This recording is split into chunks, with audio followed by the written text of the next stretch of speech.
আসসালামু আলাইকুম, কেমন আছেন সবাই? আশা করি সবাই ভালো আছেন।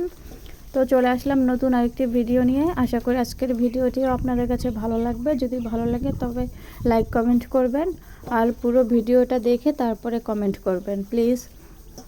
তো চলে এসেছি যে বাগানে, দেখি কি কি পাওয়া যায়, রান্না করব। তো আগে বাগানে চলে আসলাম যে দেখি কী কী পাওয়া যায়, সেগুলোই আজকে রান্না করব। তো এসে একটা বেগুন পাইলাম, একটা না কয়েকটাই পাইছি। তো সেগুলো ছিঁড়ে নিলাম, নিয়ে দেখতেছি যে লাউ গাছে খুব সুন্দর লাউ শাক হয়েছে। তো সেখান থেকে একটু লাউ শাকও ছিঁড়ে নিলাম। বেশি নেইনি, অল্প একটু নিছি, মানে একটা হচ্ছে আগাল নিছি, দেখতে পাচ্ছেন এই আগাটা আমি নিছি।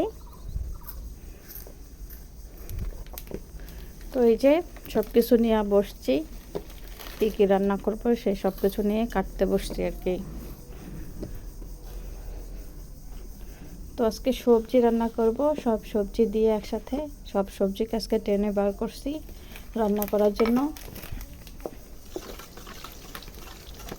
তো প্রথমে পেঁয়াজ ভেজে নিচ্ছি তেলের মধ্যে, দেখতেই পাচ্ছেন রান্নাটা আমি বসিয়ে দিছি।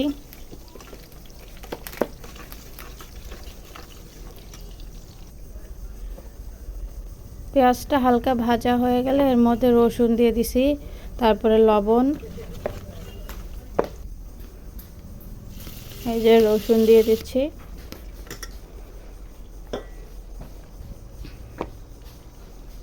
এই পর্যায়ে মরিচ, মানে আগে পানি দিয়ে নিছি, তারপরে মরিচ দিয়ে দিলাম, মরিচের গুঁড়া, মরিচ হলুদ দিয়ে ভালো করে নাড়াচাড়া করে নিচ্ছি, দেখতে পাচ্ছেন। একটু জিরা ধনিয়ার গুঁড়াটাও দিয়েছিলাম, সেটা ভিডিওতে করতে মনে নাই দেখাতে। এরপরে সবজিগুলো দিয়ে দিলাম। মশলাটা যখন ভুনা হয়ে আসছে, তেল উপরে উঠে আসছে, তখন আমি সবজিগুলো দিয়ে দিছি। সবজিগুলো দিয়ে ভালো করে নেড়ে চেড়ে দিচ্ছি।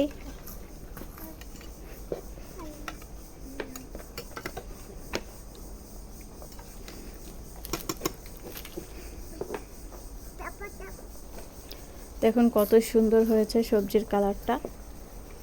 এই যে এটা আমার সবজির ফাইনাল লুক, অনেক সুন্দর হয়েছে দেখতে এবং খেতেও অসাধারণ হয়েছিল।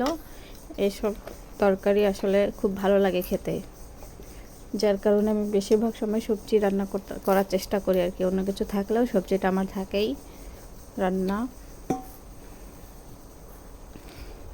তো আশা করি ভালো লেগেছে ভিডিওটি।